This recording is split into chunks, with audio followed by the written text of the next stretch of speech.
It is a great honor that we are joined by Mr. Khawaja Asif, Minister of Foreign Affairs, as our chief guest. May I now request the Honorable Minister to please deliver a keynote speech on overview of Pakistan's foreign policy. Before I talk about foreign policy of Pakistan and its challenges, I want to congratulate SDPI for holding the 20th Sustainable Development Conference. Needless to emphasize that in sustainable development lies the solution to Pakistan's key policy objectives, namely economic growth, prosperity and stability. Interestingly, these are the same goals which are considered priority areas for foreign policy of Pakistan. That way, there is a necessity of a coordinated, harmonized collaboration between Foreign Office and institutes like SDPI. Ladies and gentlemen, from the very beginning, the architect of our foreign policy faced the daunting task of crafting a policy that would take into account our geostrategic compulsions and reflect our national ethos.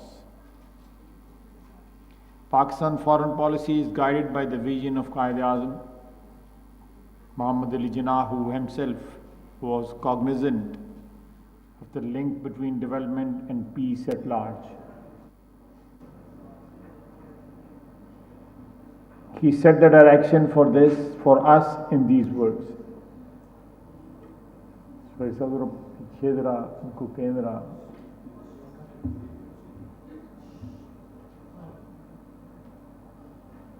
ज़रा गपशप बंद कर दें थोड़ी देर के लिए से. He set the direction for us in these words. Our objective should be peace within and peace without. We want to live peacefully and maintain cordial and friendly relations with our immediate neighbors and with the world at large. We have no aggressive designs against anyone. We stand by the United Nations Charter and will gladly make our contribution to the peace and prosperity of the world. This was the vision given to us by our founding father, but somewhere on the way we were distracted. We participated in a needless war with which we had nothing to do in Afghanistan. We not only destroyed our ethos, but chances of development also. We perhaps joined that war with the vision or with this hope that this war will bring us economic dividends. But sadly, it became a liability, and it is still a liability, our participation in that war. And then we made another mistake. We joined the same war again, the second chapter or the second season of that war after 9/11. And we are still suffering. We are still suffering, and we are suffering very bad.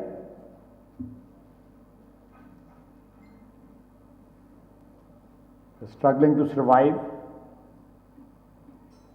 And in these two episodes, the 80s and the last decade, in my very humble opinion, our policies, foreign policy was being directed not by national interest, but by the personal interests of the rulers then, the military dictators.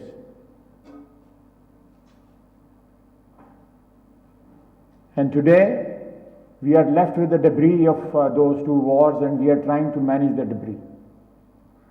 I am grateful to people like Abid Suleri Saab, we come from the same town, that they are trying to manage the situation and trying to convert the debris into something which has some shape, or which has some hope, which gives us some hope for the future. So maybe I'm deviating from my script, but I think in last 70 years these were two major foreign policy failures which were actually generated by personal greed for power and nothing else.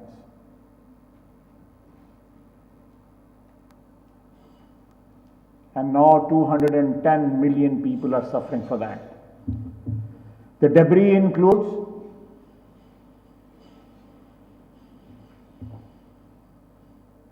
the religious radicalism,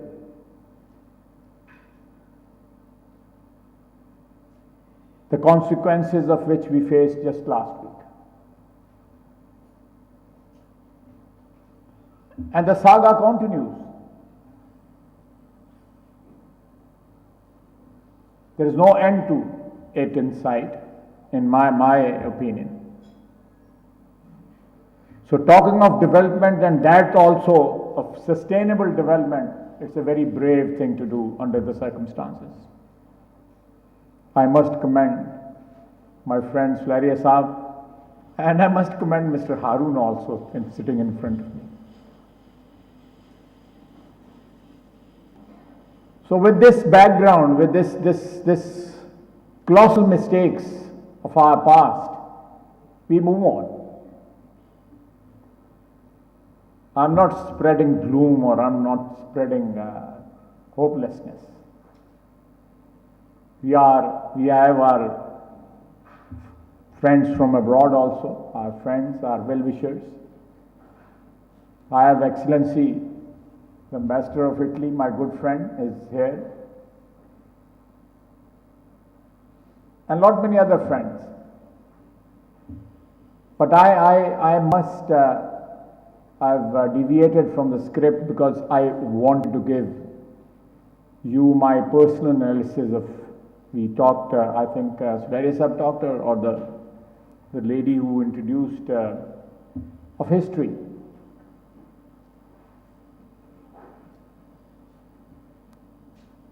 So today, we are looking for peace in our region, or harmonization in our region, while we confront terrorism, while we confront aggression from our eastern border, from our western border.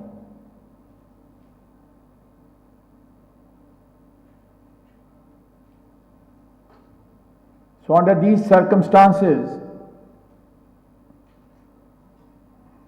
we are negotiating our way through this minefield, and we are hopeful. Alhamdulillah, we are successfully negotiating our foreign policy for almost 60 years, for 6 decades, more than 6 decades. With no offense meant, was American-centric or West-centric. Maybe people who weaved that policy, or who crafted that policy, they had their own reasons. I don't want to reject or belittle their approach towards foreign policy, but in today's Pakistan, we need to revisit this foreign policy, or rather we are in process of revisiting that foreign policy. Half of the humanity lives in our own region. As it was said from this platform, 3 nuclear states live next to each other. An economic giant, China, lives next to us, a friend, a neighbor. We have common walls.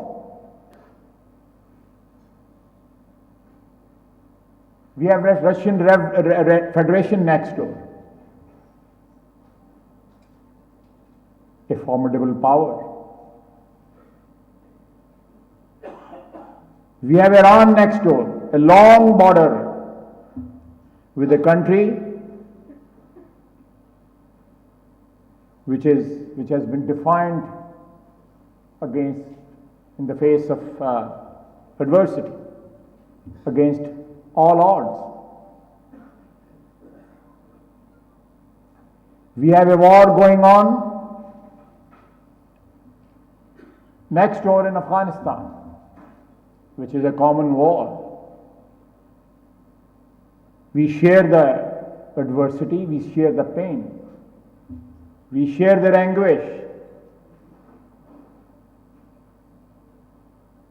It is a tragedy which perhaps was precipitated partially by us. We have another giant living next to our eastern wall or border, a hostile neighbor.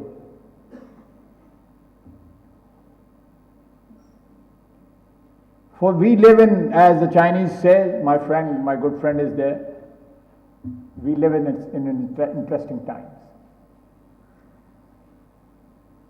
And we are trying to make most of these interesting times.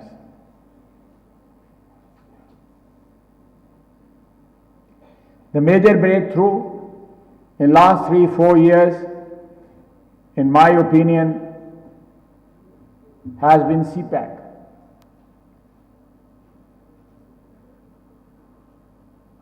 A giant economic leap with the help of our Chinese friends.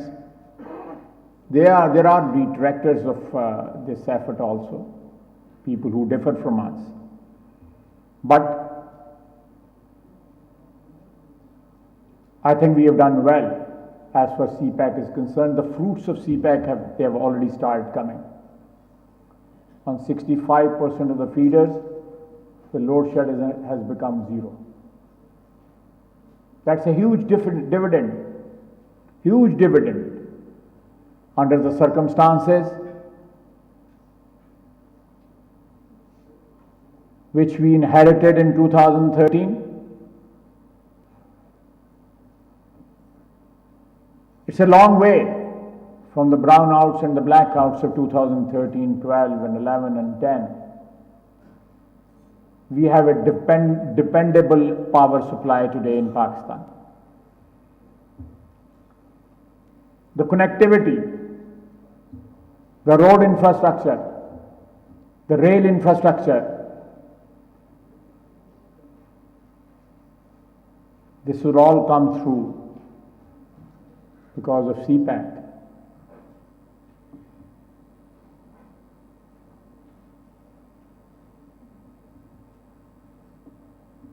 It has its own repercussions and ramifications, international repercussions and ramifications.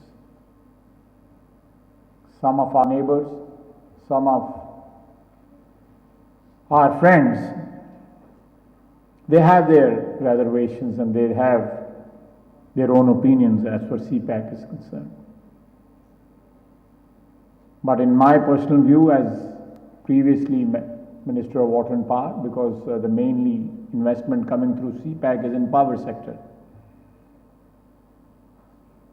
It's a huge contribution in last 4 years, and in my opinion this is an ongoing thing and it will continue. We are somewhat handicapped because of war in Afghanistan or the conditions in Afghanistan and because of our relationship with Afghanistan. Afghanistan can be a hub of connectivity in this region. Our access to Central Asia or beyond Central Asia to Eurasia or Europe will not be possible without peace and tranquility in Afghanistan. So we have that direct stakes in Afghanistan's peace. That is why we say the peace in Afghanistan is peace in Pakistan. So under these under these difficult circumstances, we are trying to handle our diplomatic or foreign relationship with different friends, and I hope there are no foes.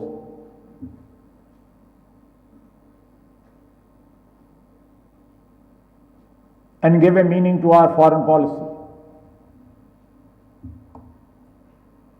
As I earlier said, that half of the humanity lives in our region. Some people say that Pakistan is isolated diplomatically, or we are marginalized. In my humble opinion, in last 1 or 2 years or 3 years during this government, PMLN government, we have created new foreign policy alternatives. We have improved our relationship, radically improved our relationship with Russian Federation.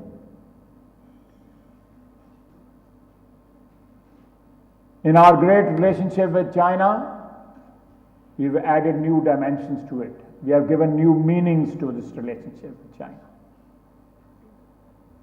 We tried our level best to have some meaningful or give some meanings to our relationship with India. But the response was not very encouraging, and we are at odds with our eastern neighbor.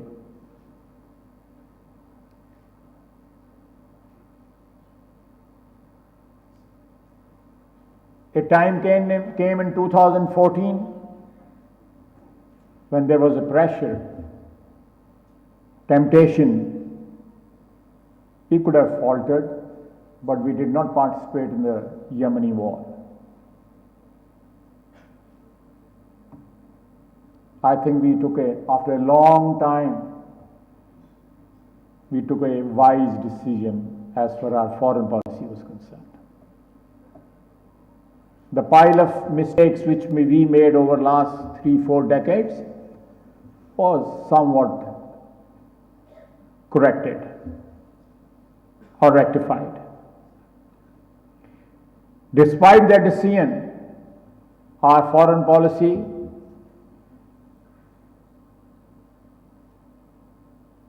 we had no setback as far as our relationship with Iran is concerned.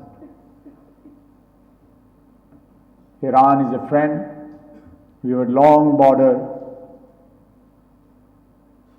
with Iran,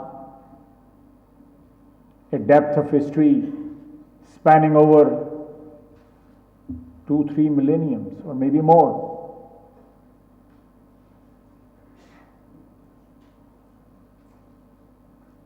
We have over last 2-3 years tried to negotiate between different conflicts in our region.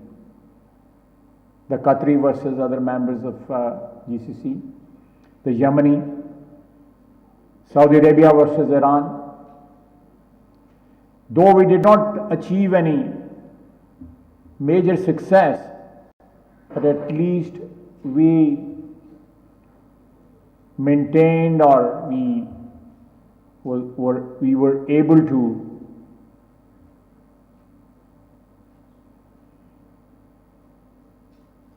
maintain our neutrality, or we avoided posturing in these conflicts. We have an exceptional relationship with Turkey. again in a historical relationship, a relationship which is embedded in history. Our friends in Central Asia, we have very robust relationship with them. If we can find connectivity like we have through CASA 1000, if we can pursue projects like that in coming years, and we can have connectivity through rail, through roads, pipelines, gas pipelines like IP or the TAPI, I think we can translate these relationships into huge economic benefit for Pakistan.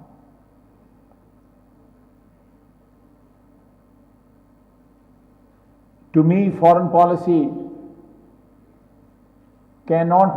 we cannot have an independent foreign policy unless we are economically independent and sovereign. And to achieve that, to live with dignity and not fall prey to the temptations like we did in the early 80s or after 9/11, I think we need to achieve a level of dependence which gives us room or space to operate on foreign policy front with dignity and with independence and with confidence. This is what we are pursuing.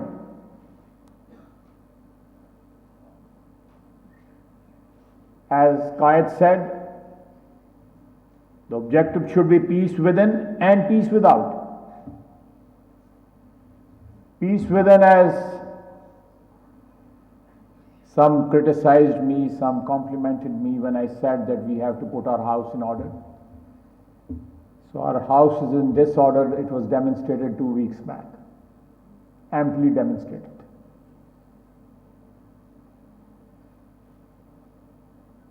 But Alhamdulillah, we have a lot of achievements on our report card also. So we have got a good balance sheet. And this balance sheet, a good balance sheet, brought us results also just a week back when we went to sell our scoop or bonds abroad. The rate was better. Arun sir, मैं ठीक कह रहा हूँ? The rate was better, slightly better, and the response was phenomenal. We have broadened our tax base a bit, which is encouraging that people are ready to pay tax to the state. Last quarter was good. We have to do a lot more. And I think with an independent foreign policy and a robust economy,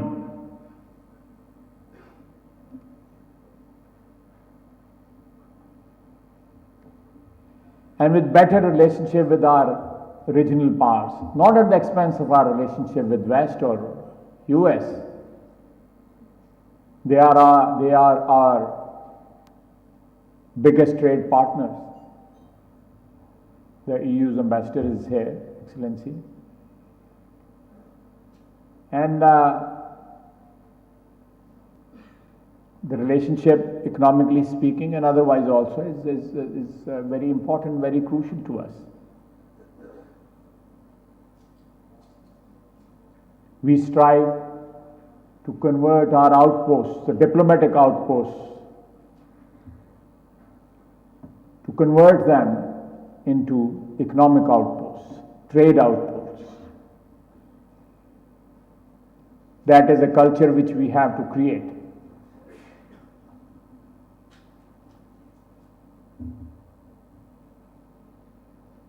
So deviated from the script which I had with me and tried to make some sense of whatever thoughts I have. I hope I did make some sense.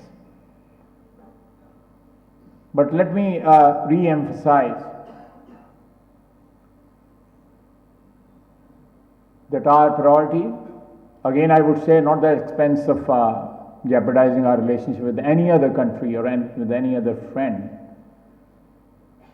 that we must correct our relationship, improve our relationship within our region.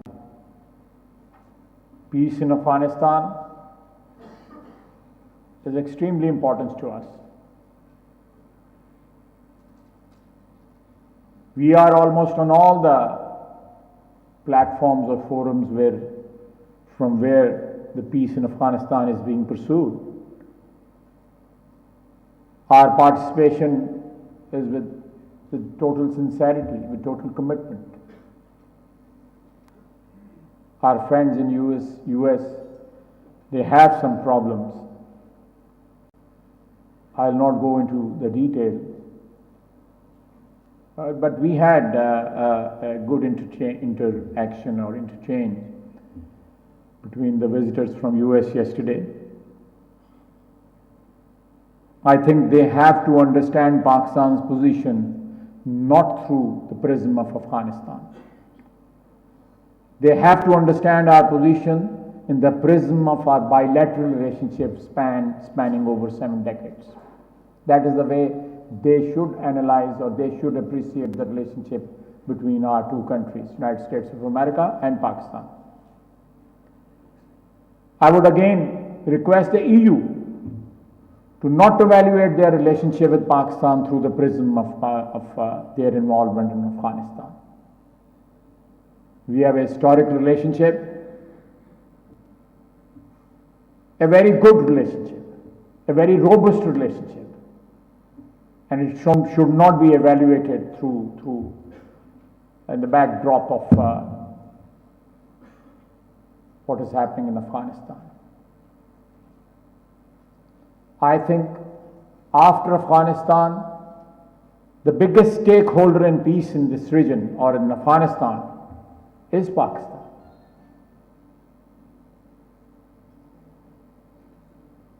I'll not go into the detail, but let me reiterate my commitment or a commitment of my country to peace in Afghanistan.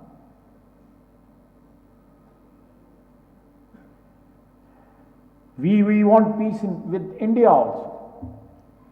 A disconnect between over 1 billion people and 200 million people living next door to each other.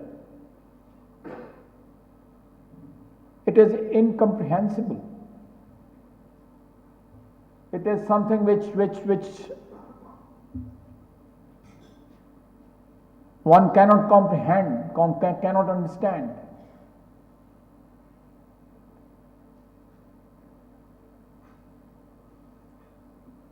But what is happening in India, especially in Kashmir,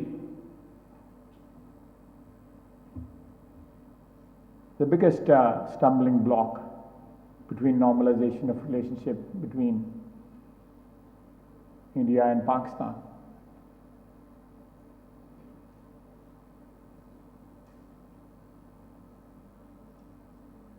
But as we demonstrated over the last 3-4 years, our willingness to have some sort of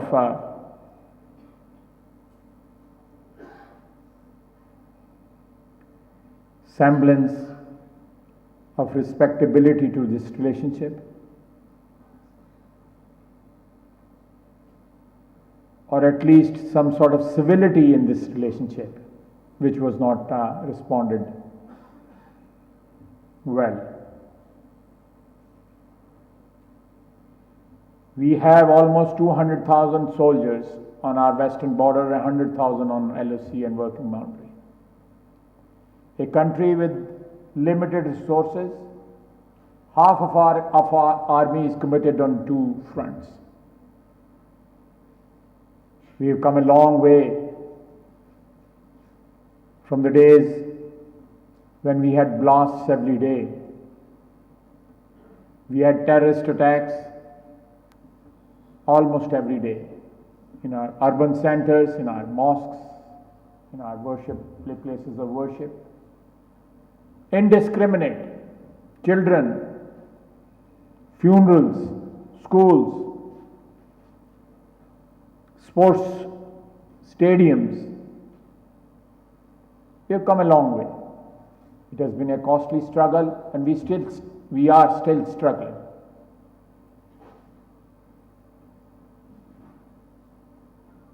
But we have achieved a lot, unmatched, better than anyone else in the world. There is no parallel, not even a close second or third.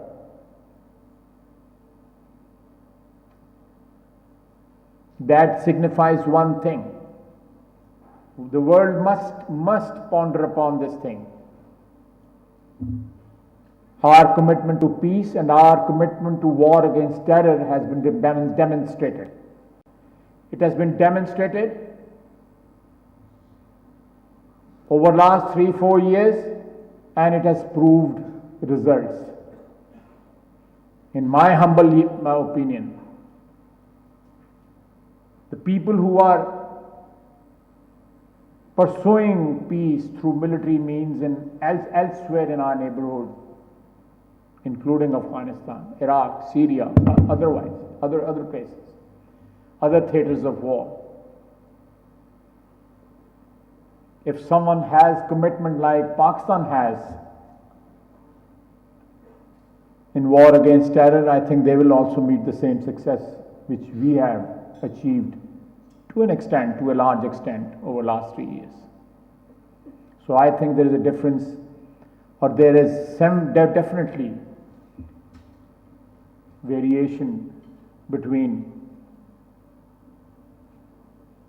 our commitment of a much higher degree than people who are operating or who are pursuing war against terror elsewhere in our region, next door or elsewhere in our region.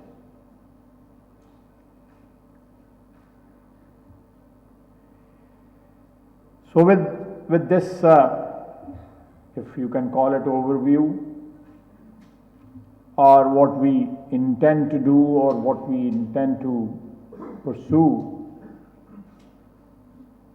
economically or a foreign policy front,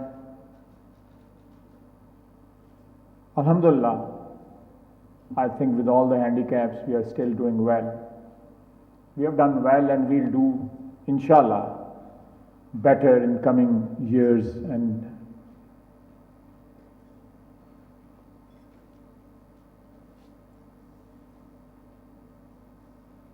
with better relationship within our region, with our friends elsewhere who are our friends for a long time, despite differences here and there. And we hope, we have pinned a lot of hope on CPAC, and in my opinion correctly. Once it reaches its completion or it rolls over to the next stage, I think it will give us basis or economic foundation to pursue an independent foreign policy which is woven around Pakistan's national interest, which is paramount and supreme for us. Thank you very much.